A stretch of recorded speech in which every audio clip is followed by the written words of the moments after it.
Sir optional. So చాలామంది students UPSC civils కోసం prepare అయ్యేటువంటి స్టూడెంట్స్ ఎవరైతే ఉంటారో వారికి నా దృష్టిలో ఇది ఒక $1 మిలియన్ ప్రశ్న సార్ ఇది. సో ఆప్షనల్ విషయానికి వచ్చేసరికి ఎలా సెలెక్ట్ చేసుకోవాలి ఫస్ట్? సో మనకు మార్కెట్లో ట్రెండ్ మనకు ఇప్పుడు ఐఆర్ ఒకటి ఉంది, ఆంథ్రపాలజీ ఉంది, సో సోషియాలజీ ఉంది. సో స్టూడెంట్స్ కొంతమంది వారి యొక్క కోర్ సబ్జెక్ట్లో కూడా కొంతవరకు జెన్యున్ అంటే వారు ఎక్కువగా వాళ్ళు కొంచెం టఫ్ ఉన్నప్పటికీ కోర్ సబ్జెక్ట్లో కొంచెం వారికి ఒక ప్రావీణ్యత ఉన్నటువంటి అవకాశం ఉంటుంది, అంటే ఎక్కువ పరిజ్ఞానం ఉన్నటువంటి అవకాశం ఉంటుంది. ఓకే. సో అలాంటి స్టూడెంట్స్ ఎవరైతే ఉంటారో కోర్ సబ్జెక్ట్ తీసుకోవాలా, లేకుంటే మార్కెట్లో ట్రెండింగ్ ఉన్నటువంటి సబ్జెక్ట్స్ ఏవైతే ఉంటాయో అవి చూస్ చేసుకోవాలా, లేకపోతే అసలు ఆప్షనల్ అనేది ఎలా చూస్ చేసుకోవాలి?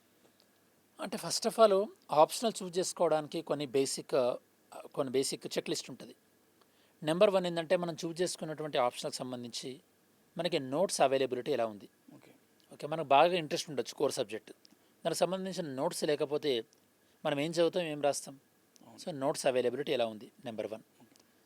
దాని తర్వాత అందులో మనకి ఏమైనా డౌట్స్ వస్తే క్లియర్ చేసేటటువంటి మనకు ఒక ఫ్యాకల్టీ ఎవరైనా ఉన్నారా, ఇది సెకండ్ థింగ్. ఇవి రెండు అయిపోయిన తర్వాత ఇవి రెండు కూడా ఎప్పుడు మనకి వీటి రెండింటికన్నా ముఖ్యం ఆ సబ్జెక్ట్ పైన ఇంట్రెస్ట్.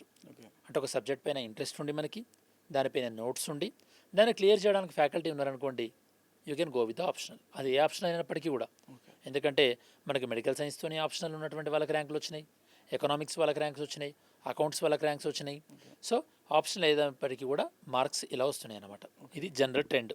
ఓకే, సో ఇక్కడ కొంతమంది చేసేటువంటి స్టూడెంట్స్ మిస్టేక్ ఏంటంటే ఒక ఆప్షనల్లో బాగా మార్కులు వస్తున్నాయని చెప్పేసి అందులో ఇంట్రెస్ట్ లేకపోయినా కూడా ఆప్షనల్ తీసుకోవడం వల్ల ఫ్యూచర్లో వాళ్ళకి ఆ ఆప్షనల్ పైన ఇంట్రెస్ట్ అనేది లేకపోవడం వల్ల వాళ్ళంతా ఎఫెక్టివ్గా చదివేటటువంటి అవకాశం ఉండదు. ఇది సో కాబట్టి ప్యూర్గా మార్క్స్ ఎక్కువ వస్తాయి ఇది చదివితే అనే దానికన్నా కూడా మనకి ఇంట్రెస్ట్ ఉండి మెటీరియల్ ఉండి మనకు ఒక ప్రాపర్ గైడ్ అవైలబుల్ ఉంటే కనుక ఆప్షన్ తీసుకొని మనం ముందుకెళ్ళొచ్చు. అండ్ ఆ సందర్భంలో ఇంకా మీరు తీసుకునే ఆప్షనల్, ఫర్ ఎగ్జాంపుల్ ఇప్పుడు నేను పిఎస్ఐఆర్ టీచ్ చేస్తాను. ఇవి మూడింటితో పాటు కొంతమంది స్టూడెంట్స్ ఏం ఆలోచిస్తారంటే పిఎస్ఐ లాంటి ఆప్షనల్ తీసుకునే వాళ్ళు కానీ వేరే ఆప్షనల్స్ కొని ఇది చదవడం వల్ల జనరల్ స్టడీస్లో పేపర్లో ఏమైనా ఓవర్లాప్ అవుతుందా, అంటే చదవడం వల్ల జిఎస్లో కూడా ఉపయోగపడుతుందా అనుకుంటారు.